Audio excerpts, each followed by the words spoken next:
kita izin buka dulu. Mari kita membaca doa. A'udzubillahi minasyaitonirrajim. Bismillahirrahmanirrahim. Rabbi shrah li sadri wa yassir li amri wahlul 'uqdatam min lisani yafqahu qawli. Rabbana zidna ilman warzuqna fahman birahmatika ya arhamar rahimin. Subhanaka la ilma lana illa ma 'allamtana innaka antal alimul hakim. Bismillahirrahmanirrahim. Assalamualaikum warahmatullahi wabarakatuh.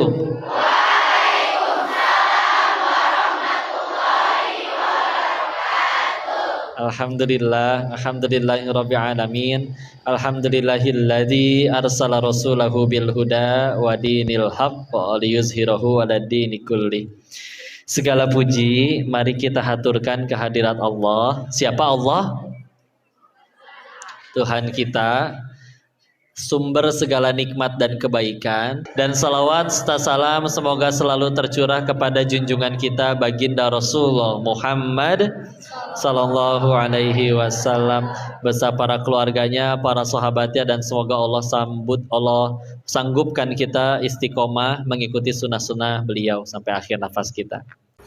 Kita tahu kita butuh vitamin dan mineral. Itu ternyata banyak di dalam tanah, tapi kita nggak mungkin gadoin kalau di sini nambul, ganyangin tanah, kita nggak mungkin ya. Maka Allah jadikan dari sebuah biji tumbuh menjadi pohon, buahnya manis, enak, bisa dimakan, itu menyegarkan, itu menyehatkan bagi kita.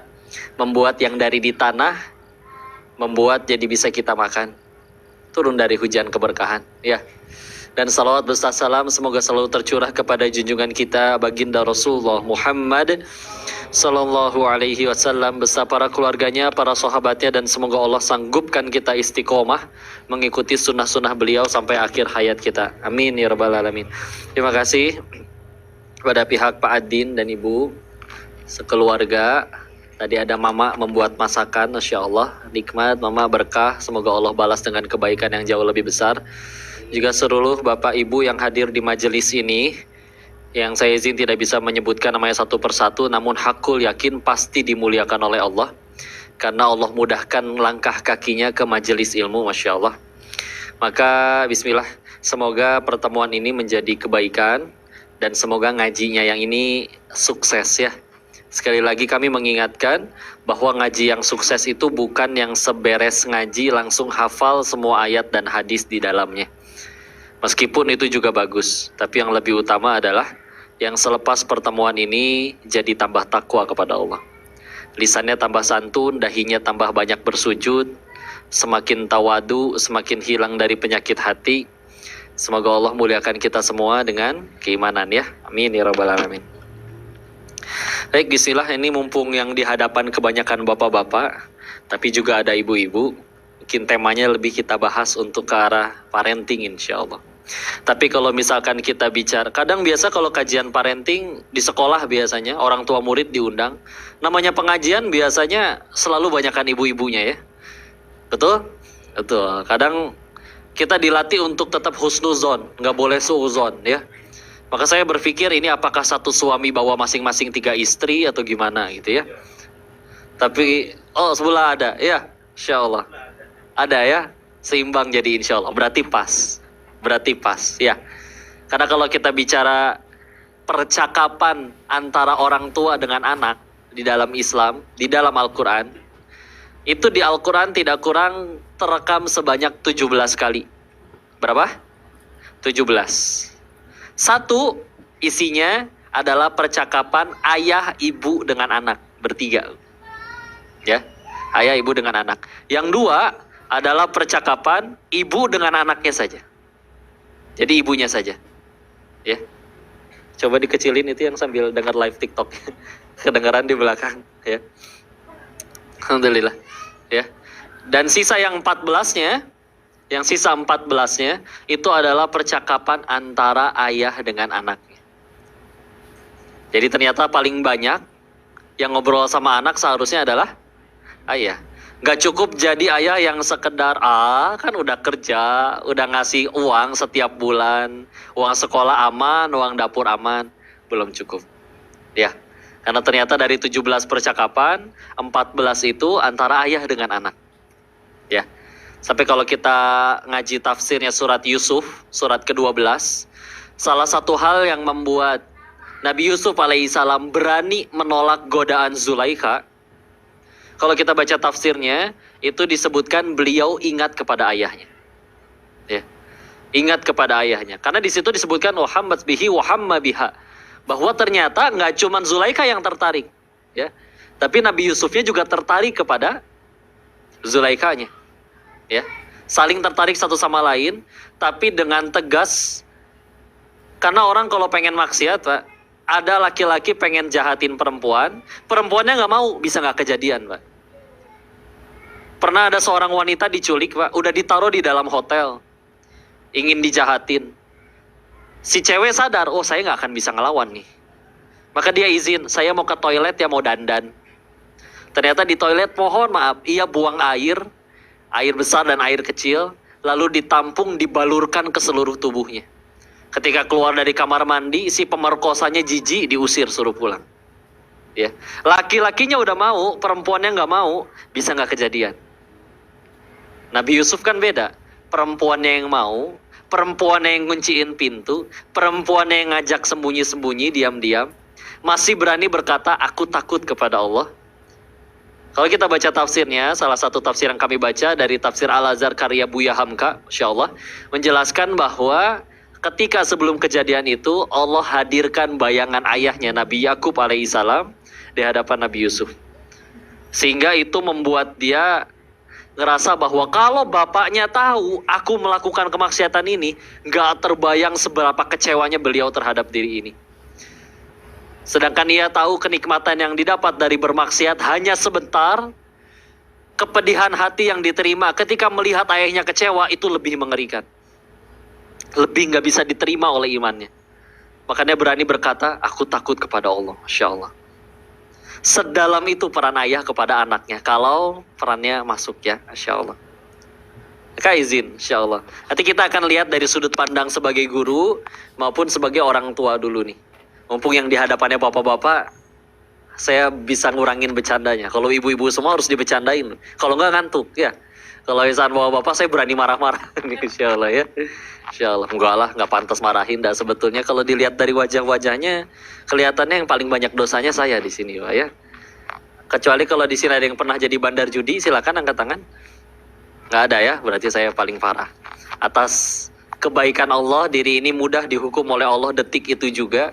Tapi malah diizinkan kumpul di sini bertemu ayah bunda yang soleh-soleha. Mohon doanya, mohon nasihatnya. Mudah-mudahan bisa menjaga iman Islam ini sampai akhir hayatnya, ya. Insya Allah.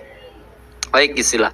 Ketika kita bicara tentang pendidikan dalam Islam, kita awali dulu beberapa hal yang membuat kita miris ngelihat generasi kita, ya.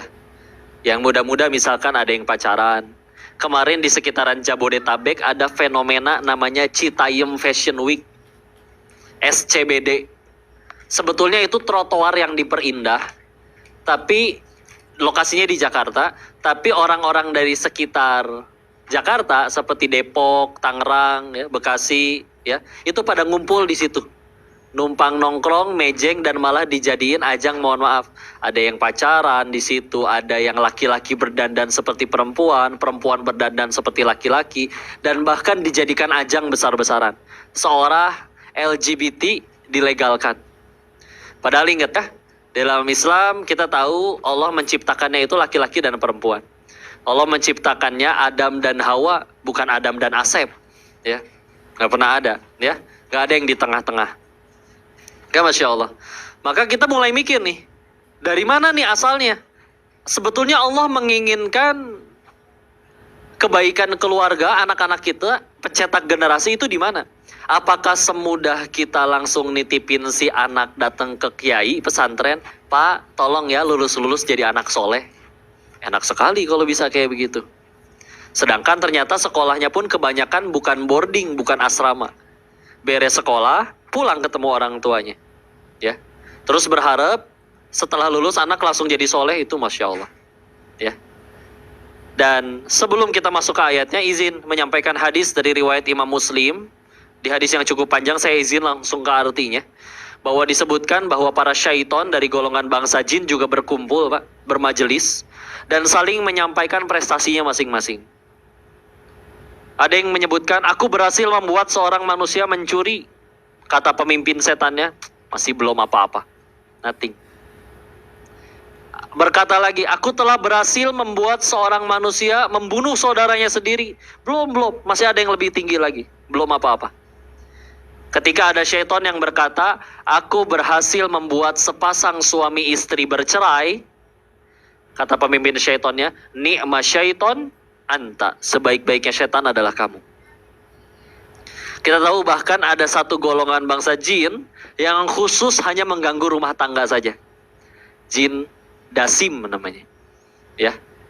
Fokus job desk-nya, tugasnya gangguin rumah tangga orang aja pokoknya. Kalau belum halal dibikin indah, bikin kalang kabut ya, bikin serba penasaran. Ketika sudah halal dibikin males ngelihatnya, ya. Salah satu gerbangnya adalah ketika kita tidak melatih mata kita melihat sesuatu hanya yang halal-halal saja. Ketika mata ini terbiasa ngelihat yang haram-haram, yang halal di rumah jadi nggak menarik, Pak. Ya. Sok silakan dibagikan dulu.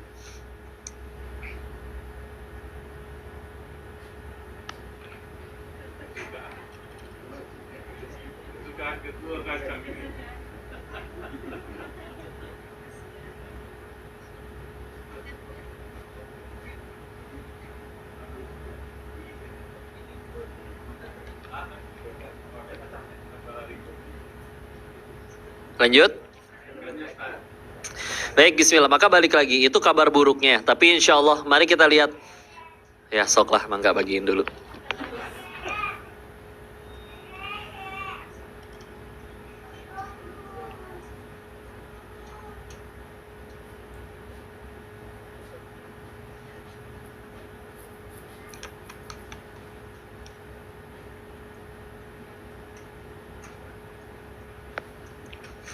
Baik, bismillah. Maka di mana Allah sebetulnya ingin menitipkan generasi itu ternyata ya. Ternyata ketika kami ngaji tentang ini, guru kami menyampaikan, ternyata ayatnya ada di ayat tentang keluarga yang insya Allah kita semua hafal. Yaitu di Quran surat ke-25. Surat apa? Al-Furqan. Di ayat ke-74-nya. Dari total 77 ayat. Allah berfirman di situ, Rabbana hablana min azwajina wa zurriyatina qurrata a'yun waj'alna lil muttaqina imama. Kok bukankah itu ayat tentang supaya pasangan dan anak-anak jadi penyejuk mata? Betul, itu ayat tentang keluarga. Tapi lihat, Allah menutup ayat tentang keluarga itu lil muttaqina imama. Agar jadi orang yang bertakwa dan jadi pemimpin, atau lebih tinggi lagi, pemimpin orang-orang yang bertakwa. Ya. Sehingga ternyata Allah lebih mengkehendaki bahwa ternyata pendidikan anak ya tepatnya memang di rumah. Ya. Gimana ceritanya satu kiai megang 1000 anak, kiainya sendiri punya anak, ya. Tahu-tahu pulang-pulang itu anak yang 1000 langsung pada jadi soleh, itu gimana ceritanya? Lebih masuk akal, sepasang orang tua, terserah Allah mau dikaruniainya berapa anak. Kok saya 9, berarti kata Allah kamu sanggup mendidik 9. Kok saya cuma 1, berarti kata Allah kamu sanggupnya cuma 1. La yukallifullahu nafsan illa wusaha, Al-Baqarah 286. Gak akan kita dibebani melebihi kemampuan kita. Maka itu adalah lebih tepat insya Allah. Ya. Maka ternyata adanya di rumah tangga. Makanya di syarah hadis yang tadi yang riwayat Imam Muslim, kenapa kok prestasi paling tinggi bagi syaitan itu adalah mengganggu rumah tangga sampai cerai? Walaupun cerai tidak diharamkan dalam Islam, ya. Tapi kebanyakan penyebab perceraian adalah sesuatu yang ya dunia ya, kecantol sama yang lebih muda dan yang lain-lain. Ya. Kenapa itu yang paling tinggi? Karena memang kemudorotan dari perceraian itu banyak, alhamdulillah. Yang laki-laki dan perempuannya bisa tergelincir pada perzinahan. Anak-anaknya biasanya bermasalah, broken home, ya. Maka Masya Allah, ternyata di situ yang diserang. Maka ketika kita mengingat ke arah sana, Oke, berarti ternyata Allah menitipkannya di rumah tangga. Maka tentu untuk mendidik generasi perlu ilmu. Izin mengutip pendapatnya Imam Malik bin Anas, gurunya Imam Syafi'i rahimahullah. Ya. Beliau di situ menyebutkan yang artinya kita bisa terjemahkan siapapun, kapanpun, dimanapun, semuanya ya. Jika ingin mendidik generasi menjadi baik, tidaklah mungkin, kata beliau, mustahil, kecuali dengan satu cara, yaitu cara sebaik-baik manusia mendidik sebaik-baik generasi. Ya, mau pakai cara profesor di Jepang kek, profesor di London kek, enggak. Satu cara yang pasti akan berhasil, cara sebaik-baik manusia mendidik sebaik-baik generasi. Siapa sebaik-baik manusianya? Rasulullah Muhammad SAW. Dan siapa generasi terbaik? Para sahabat yang mendampingi beliau. Ya, kama-kala Rasulullah SAW bersabda yang maknanya generasi yang terbaik adalah generasiku, setelahnya dan setelahnya. Itulah yang disebut generasi salafus salih. Ya, kalau dikurunkan dengan waktu yang telah lahir di bawah tahun 200 Hijriah. Ya, sahabat, tabiin dan tabiut tabiin. Ya, ternyata ada di situ. Maka izin kalau ternyata dari awal, misal di sini ada yang belum menikah, terus untuk menikahnya aja bahkan cuman karena sekedar saya udah diledekin jomblo melulu nih, ataupun naudzubillah ada yang udah DP duluan, jadi harus dinikahi, ya. Terus akhirnya ngedidik, ya nggak ada pegangan, nggak tahu Quran itu apa, yang dihafal cuman trikul doang misalkan. Terus ternyata ingin anak generasi jadi hebat, anak mulai rewel. Apa mulai yang dikasih? Senjata andalan orang tua zaman sekarang ya, Cocomelon. Tahu Cocomelon? Izin bukan nggak boleh ya, tapi memang kita selalu berjujur, guru kami mengingatkan ya, antara Al-Quran dengan musik itu nggak bisa bersatu di dalam hati. Ya, saya sedang tidak membahas hukum halal haramnya musik, akan kepanjangan. Tapi wallahi makin dekat dengan Al-Quran makin malas dengerin musik, makin sering dengerin musik makin malas dengerin Al-Quran.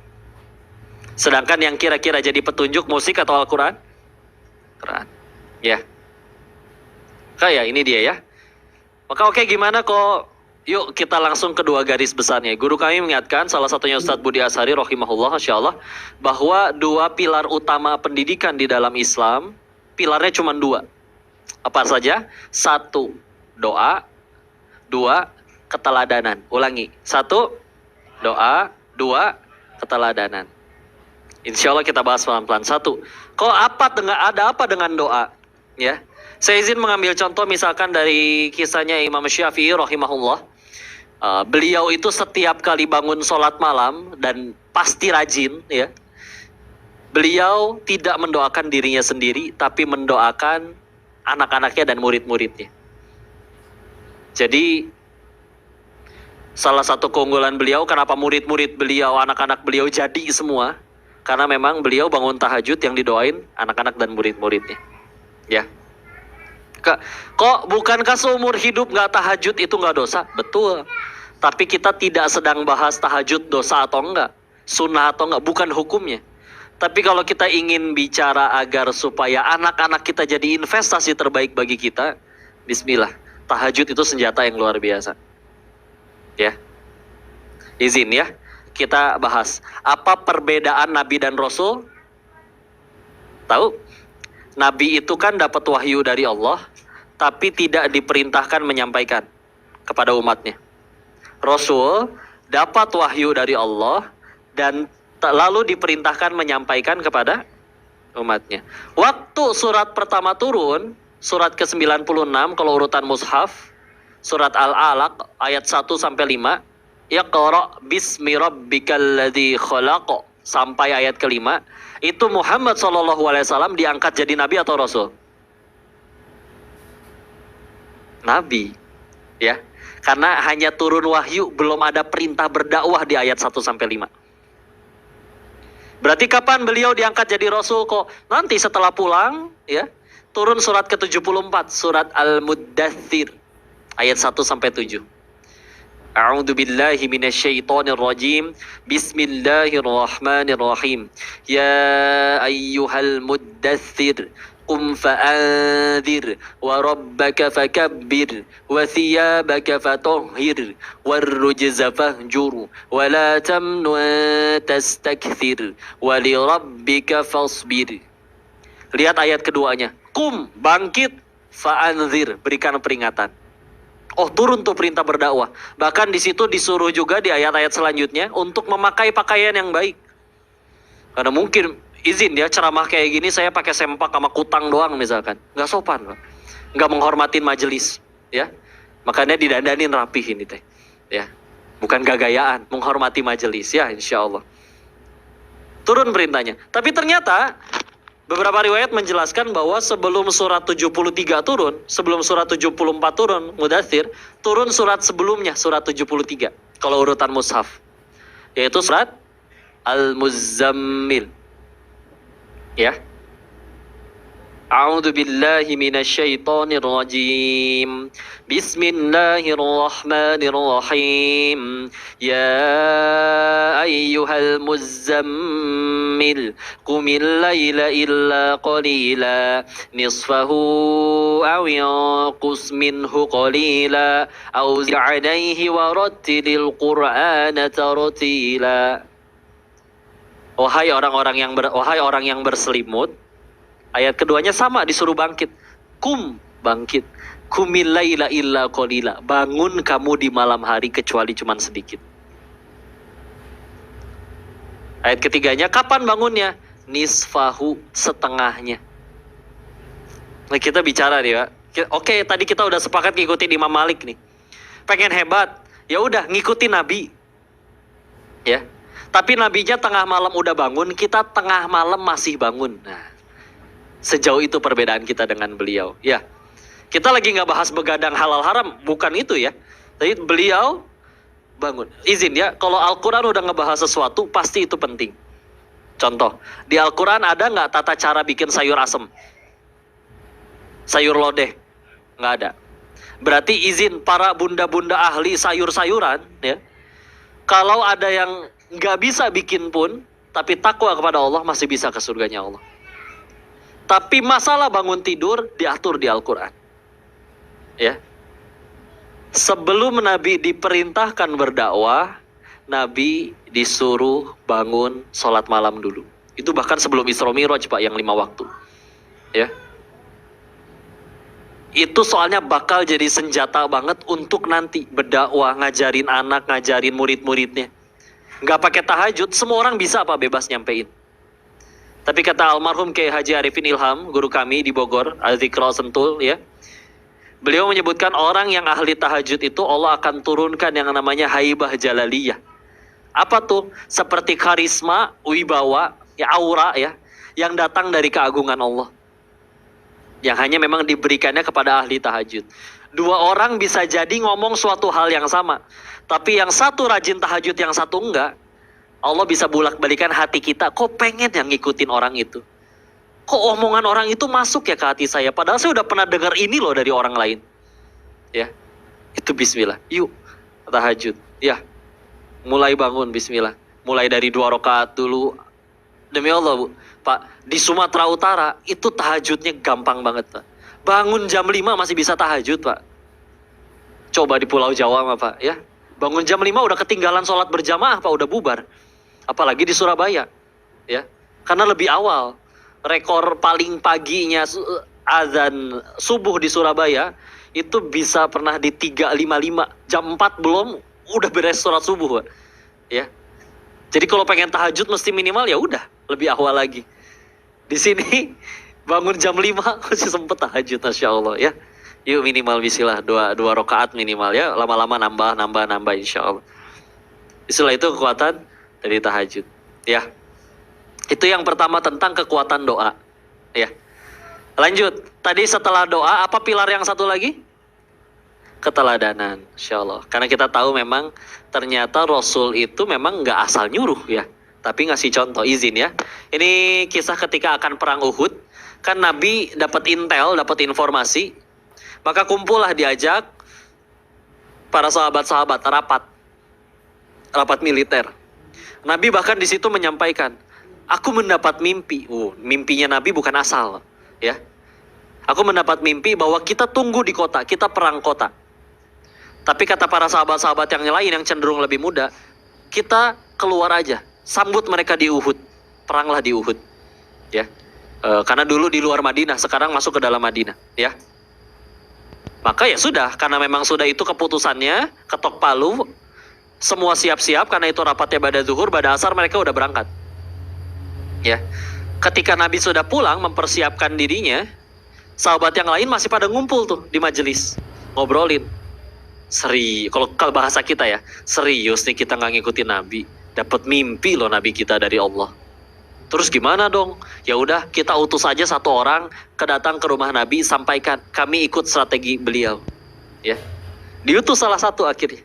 Ya, lalu disampaikan. Pas nyampe ke rumahnya Nabi, Nabi lagi pakai pakaian perang. Disampaikan, wahai Nabi, sesungguhnya kami ikut strategi engkau saja. Apa jawabnya Nabi waktu itu? Beliau menjawab yang artinya, tidaklah pantas bagi seorang Rasul menurunkan pakaian perangnya sebelum Allah tentukan siapa yang menang antara nabinya atau musuhnya. Ya, itu namanya komitmen, Pak. Dan itu dipelajari oleh para sahabat, Masya Allah. Kalau sudah A, A, B, B. Walaupun akhirnya di perang Uhud beliau terluka. Ya, beda, Pak. Beda dengan izin kayak sekarang ya. Kalau kita di zaman sekarang ya, jadi ikut nggak? Ya nanti nyusul insya Allah. Nah insya Allahnya kita itu yang beda, Pak. Ya. Ya kalau udah bilang insya Allah nyusul, biasanya itu yang nggak datang, Pak. Jangan ya. Insya Allahnya kudu juga jadi komitmen. Bismillah. Kita bicara soalnya tentang keteladanan. Bahkan di tafsir ayat Al-Furqan tadi surat 25 ayat 74-nya, di situ menggunakan kata lil muttaqina imama. Kata salah seorang guru bahasa Arab kami, kata imam memang diartikan pemimpin. Tapi dia ternyata punya satu dasar akar kata dengan pola. Apa? Ulangi? Pola. Apa kok maksudnya pola? Kita kalau ngejahit ya, dikasih kain, cuma disuruh ke atas 30 cm, ke kiri pusing. Tapi kalau udah digaris-garisin ya enak ya, tinggal ngikutin polanya, itu lebih mudah. Makanya kata kepemimpinan itu sesuai dengan ada polanya, ada yang ditiru. Ya, sedalam itu loh, Masya Allah bahasa Arab ya, Masya Allah. Pola kepemimpinan, izin ya, izin. Sahabat, Nabi dalam mendidik sahabat, izin. Nabi pernah mukul nggak? Enggak? Izin ya, Nabi pernah mukul sahabat dalam mendidiknya. Ya, Nabi bahkan pernah ngejewer sahabat. Mungkin riwayat yang paling kita kenal adalah ketika Nabi menjelang wafat, Pak ya. Kan Nabi berkata, siapa yang pernah aku zolimi, balas aku sekarang juga. Ada kan yang angkat tangan? Perutku pernah kepukul, wahai Nabi. Kata Nabi, silakan balas saat ini juga. Lalu ketika dibalas, ketika Nabi berkata gitu, orangnya bilang lagi, oh waktu itu saya nggak pakai baju, nggak terhalangi oleh pakaian. Nabi diminta buka baju, Nabi buka baju, Pak. Sahabat yang lain udah gerem untuk ngelihat itu. Bahkan kelihatan perut Nabi diganjel dengan batu karena menahan lapar. Ternyata setelah dibuka pakaian Nabi, sahabat itu mendekat dan hanya memeluk Nabi. Ditanya oleh Nabi, kenapa engkau lakukan ini? Karena aku mendengar orang yang bersentuhan kulit denganmu diharamkan api neraka baginya. Maksudnya hikmahnya apa kok? Lihat, sahabat ada yang pernah kena pukul sama Nabi, kena jewer sama Nabi, nggak ada satupun yang dendam atau marah kepada Nabi. Kenapa? Kagum sama Nabinya, cinta sama Nabinya. Kak izin ya, makanya kami selalu mendorong, ayo umat muslim tuh jangan sampai sekedar soleh sendiri doang. Ayo punya prestasi. Anak-anak kita itu lama-lama punya sensor. Dia ngelihat, ini orang layak gak sih didengar? Sekolah nih, SMP, SMA mulai ngelihat, ini guru layak gak sih didengar? Ya. Karena balik lagi tadi, semua orang bebas berdongeng. Misalkan, nah jangan ngerokok ya. Wah sendirinya ngebul misalkan. Gak masuk Pak. Di hati pikiran anak-anak gak masuk. Ya. Karena bertentangan. Karena izin ya, walaupun kita tahu izin ya, seingat saya di An-Nisa ayat 34, di situ kalau kita baca, bagi para suami, jika istri dikhawatirkan berbuat nusyuz, tidak taat, apa yang harus dilakukan? Pertama, nasihat yang baik. Kedua, tinggalkan dia dari tempat tidurnya, pisah ranjang. Yang ketiga apa? Boleh dipukul. Serius, ini saya katakan istri boleh dipukul dalam Islam. Walaupun ada aturannya ya. Jangan main gebot di muka, terus meninggalkan bekas, sampai bikin gegar otak. Enggak, ada aturannya. Ini jangan dikutip, dipotong bagian ininya aja nih. Ini soalnya lagi live ya. Diambil yang ininya aja. Enggak. Tapi kita tahu, ayat tersebut tidak pernah dilakukan oleh Nabi. Walaupun Nabi pernah berkata, kalau ketahuan anakku mencuri, meskipun itu Fatimah atau Zahra, aku sendiri yang akan memotong tangannya. Enggak. Istrinya ada yang pernah dipukul Nabi? Istrinya enggak ada. Kenapa? Karena Nabi dengan nasihat aja udah berhasil. Enggak perlu nyampe tingkatan dipukul. Kenapa dengan nasihat aja berhasil?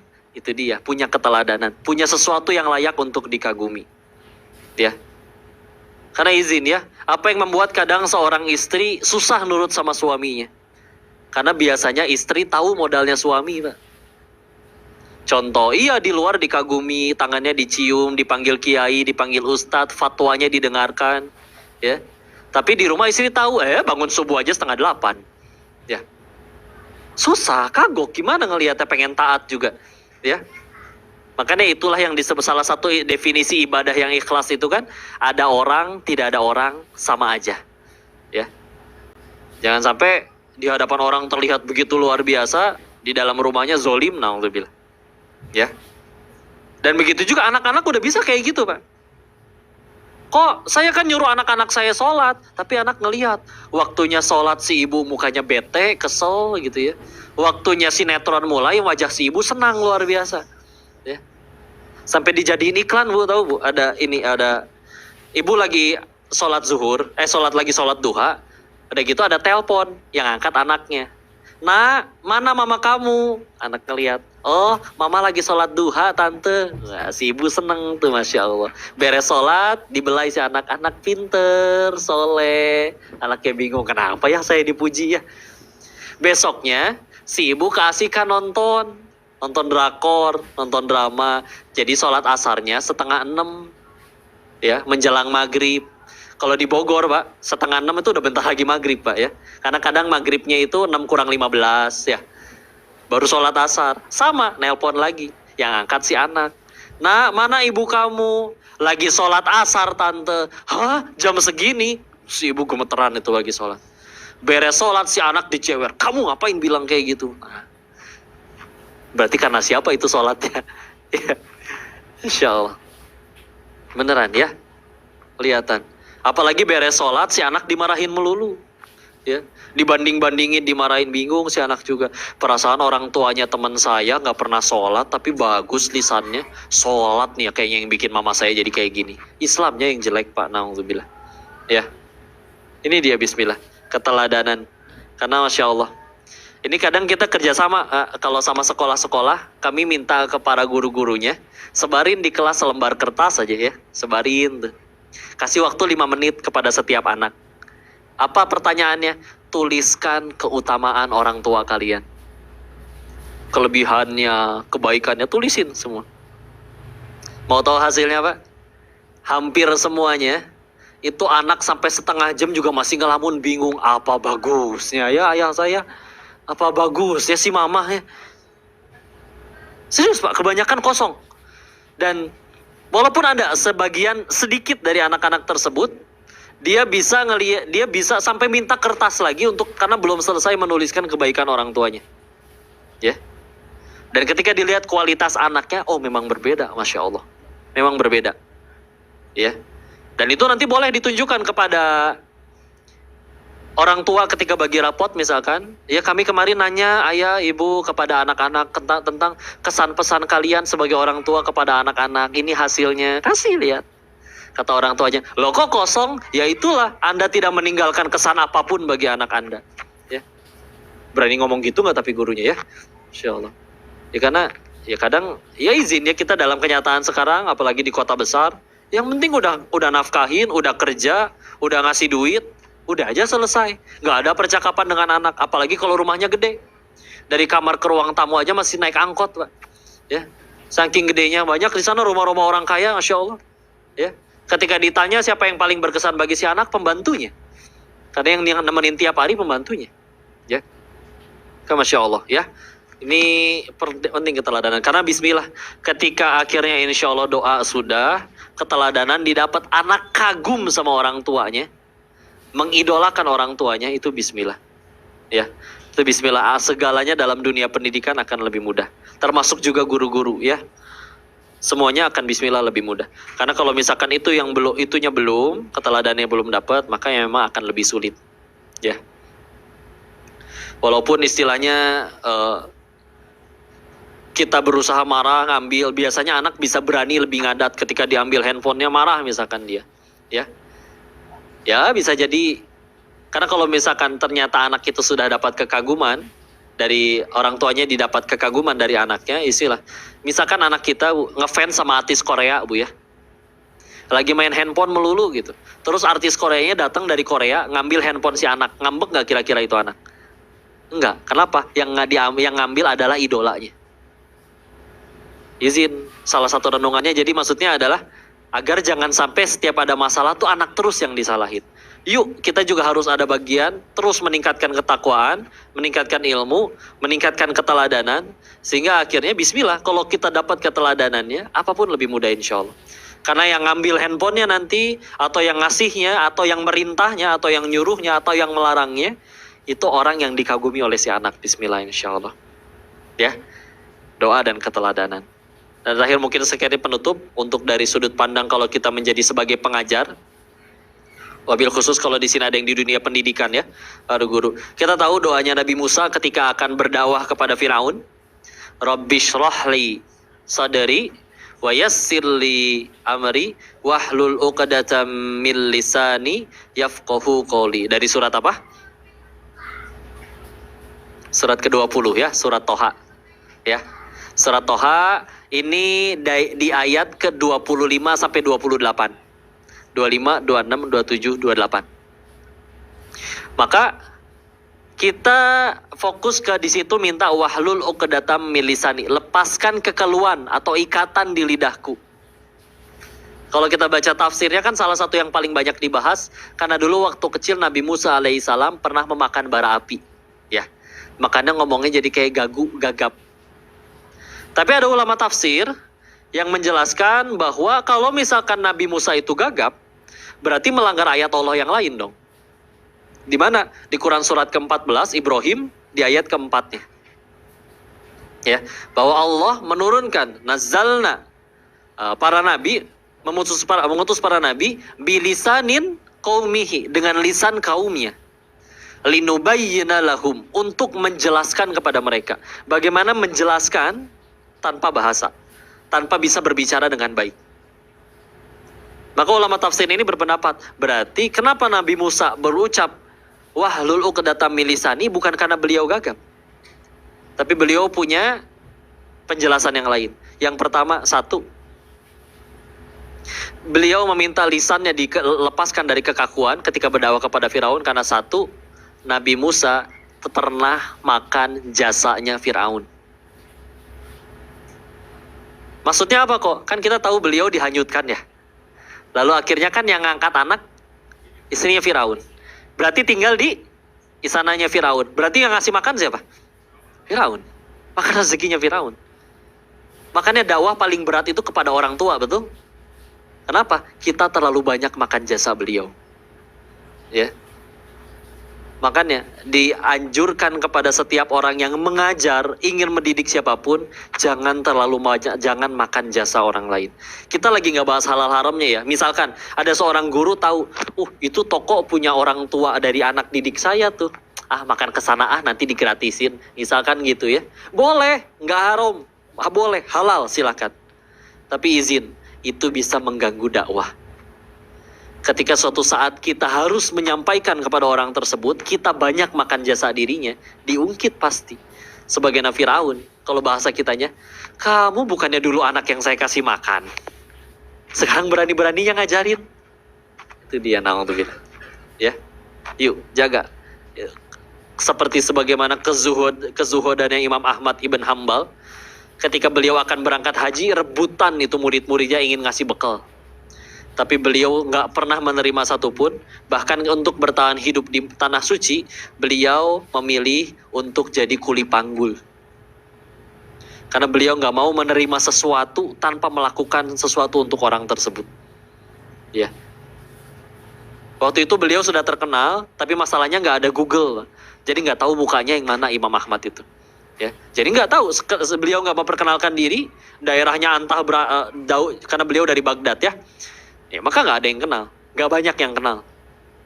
Hanya namanya yang dikenal dan keilmuannya, muka nggak pada tahu. Ya, maka jadi kuli panggul di sana, masya Allah. Yang kedua, kenapa minta agar kekeluhan di lidahnya dilepaskan? Karena yang kedua adalah Nabi Musa alaihissalam pernah melanggar aturannya Firaun.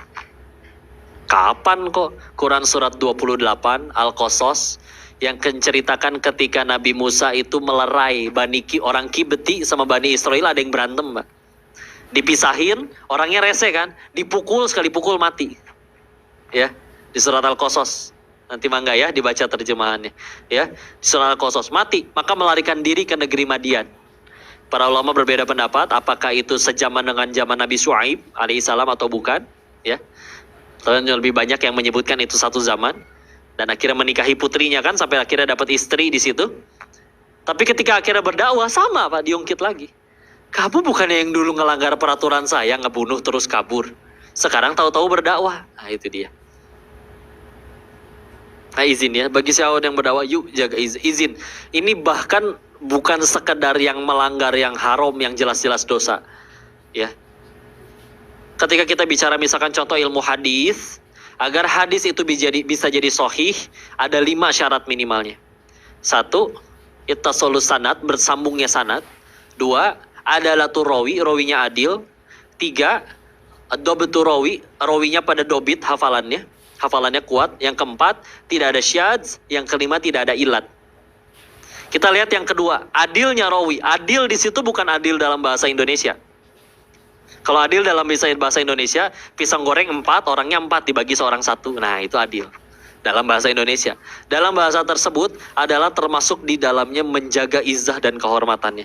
Bahkan untuk sesuatu yang mungkin itu bukan haram. Kayak contoh, kalau Imam Bukhari hidup di zaman sekarang, kira-kira beliau nongkrong nggak di warung kopi atau di warnet? Enggak. Pasti orang seperti beliau ada di majelis ilmu. Walaupun nongkrong di warnet atau warung kopi nggak dosa, enggak, demi Allah. Ya. Tapi kalau itu bisa menurunkan izzah seorang ahli ilmu, itu tidak beliau lakukan. Ya. Itu sampai sebegitunya. Kalau ternyata keadilan rawinya tidak tercapai, hadis itu nggak mungkin bisa menjadi sahih. Bisa jadi hasan aja udah bagus. Ya. Itu Masya Allah. Ya. Maka guru kami mengingatkan, Masya Allah, setiap orang memang punya profesi. Para nabi pun punya profesi. Rasulullah Muhammad SAW orang Quraisy, Pak. Orang Quraisy itu pandai dagang. Ya. Makanya di Quran surat 106, pojok kiri atas, rihlatash syita'i was-shaif. Rihlah. Cuman kalau kita rihlah tuh apa? Rihlah artinya apa? Jalan-jalannya. Cuman biasanya kita rihlah tuh identik dengan ngabisin duit, Pak. Rihlahnya Nabi jadi duit. Rihlahnya orang Quraisy, ya. Atau contoh, Nabi Nuh pandai bikin kapal. Guru kami mendapatkan literatur terkait kapalnya Nabi Nuh disampaikan waktu bicara di Universitas Sekolah Tinggi Perkapalan. Dikumpulin dosen-dosen dan guru besarnya, dikasih lihat, kira-kira bisa nggak bikin kapal kayak gini. Mereka jawab, kami nggak sanggup. Siapa yang bisa bikin sebagus ini? Ini kapalnya Nabi Nuh. Itu zamannya padahal jauh banget. Atau Nabi Idris alaihissalam, beliau penjahit. Sebelum zamannya beliau, pakaian itu kayak ihram, cuman dibuntel-buntel doang. Sekarang mulai berpotongan ya, karena beliau penjahit, itu dimulai oleh beliau. Tapi dengan semua keahlian para nabi, semuanya adalah punya satu profesi yang sama, yaitu pendidik, mengajar. Ya. Makanya izin bagi siapapun yang terjun di dunia pengajaran, dakwah, baik dalam komunitas atau apapun, guru kami dulu mengingatkan dengan ini. Maka barang siapa yang akhirnya masuk ke dunia dakwah, mengajar, mendidik, dengan karena alasan udah nggak keterima ngelamar kerja di mana-mana, keterimanya cuma jadi guru SD. Apa kata guru kami Budi Asari waktu itu, Masya Allah? Maka keluar sekarang juga. Kami tidak butuh kalian. Tidak ada sejarahnya peradaban dibangun di atas orang yang mengajar dengan terpaksa. Ya. Ngajar, ngedidik, apalagi ke anak sendiri, nggak ada yang terpaksa. Benar-benar itu tujuan hidup. Dilakukan lillahi ta'ala, hanya kepada Allah. Ya. Terus kalau sekarang, zaman sekarang punten jadi guru gara-gara udah nggak keterima di BCA, udah nggak keterima kerja di mana, akhirnya cuma jadi guru, terpaksa ngajarnya. Ya izin, kualitas pendidikan kita berbeda dengan zaman dahulu. Dulu tuh guru mendidik itu jadi pilihan, benar-benar jadi jalan hidup. Ya, Masya Allah. Maka semoga ini bisa jadi motivasi menguatkan kita agar gimana caranya melalui dari didikan kita, melalui dari kita tahu kita punya kesalahan, punya kekurangan. Mudah Allah matikan detik itu juga kalau Allah ingin menghukum kita. Tapi ketika yang diberikan kita diberikan hidup oleh Allah, bismillah. Mudah-mudahan kita bisa menjadikan generasi di bawah kita, generasi yang salih-salihah yang Allah muliakan. Amin, amin ya rabbal alamin. Maka mungkin izin segitu dulu yang disampaikan. Mudah-mudahan jadi manfaat. Saya izin kalau banyak kekurangan dan ada kesalahan, tolong dinasihati, dimaafkan dan dikoreksi ya. Karena sejauh ini pun masih terus belajar, mudah-mudahan jadi manfaat dan kebaikan. Allahu a'lam bishawab. Wabillahi taufiq wal hidayah. Assalamualaikum warahmatullahi wabarakatuh.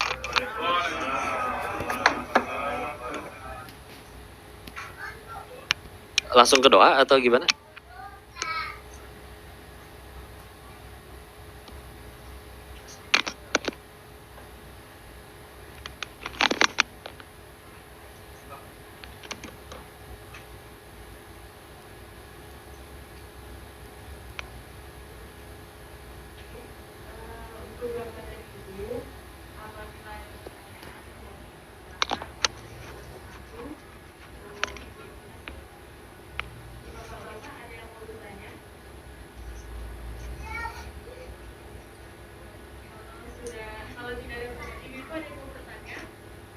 Nanya kapan fotonya gitu ya. Gitu ya, Bu. Izin ya Bu Ibu ya, saya nggak bercanda-bercanda yang ini ya. Istilah.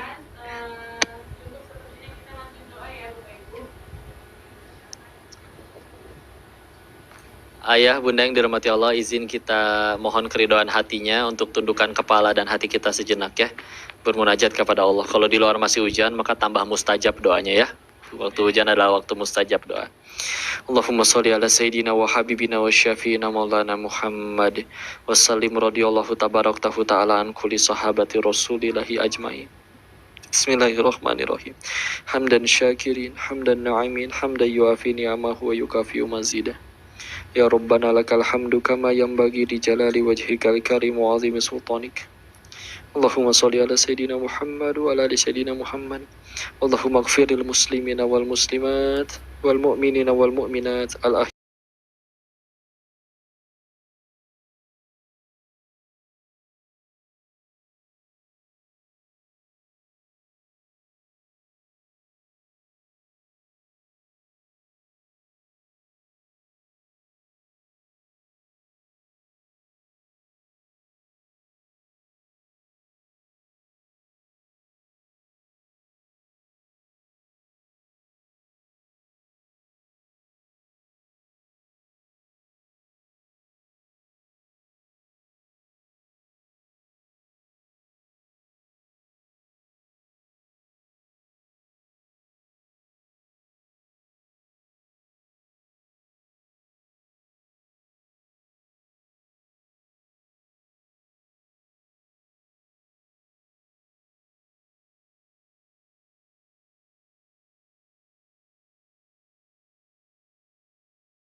منهم والأموات اللهم اغفر لنا ولوالدي وارحمهما كما ربيانا صغارا يا مقلب القلوب ثبت قلوبنا على دينك اللهم أعنا على ذكرك وشكرك وحسن عبادتك. Ya Allah, berkahi majelis ini ya Allah. Ajarkan ilmu yang bermanfaat saja kepada kami ya Allah. Jadikan sisa usia kami sisa usia yang hanya mengejar ridho-Mu saja ya Allah. Jadikan setiap malam kami bisa bangun mendirikan sholat tahajud, bersujud, bermunajat kepadamu ya Allah. Ya Allah, ini hamba-Mu yang mengakui diri kami melampaui batas ya Allah.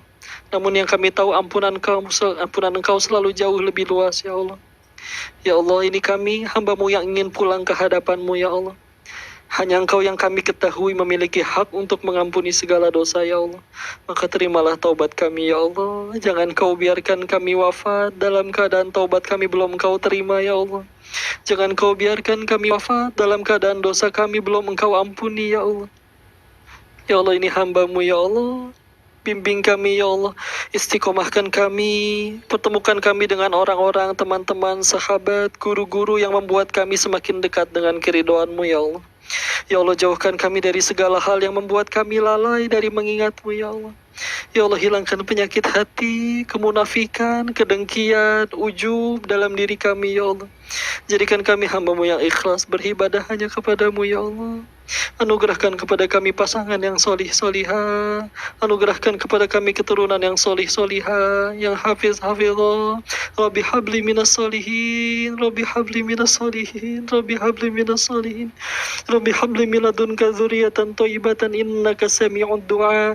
Rabbi la tazarni fardaw wa anta khairul warithin. Rabbi ja'alni muqima sholati wa min dzurriyyati rabbana wa taqabbal du'a. Berkahi dan muliakan kedua orang tua kami ya Allah. Izinkan kami bisa menjadi pahala jariah bagi mereka ya Allah.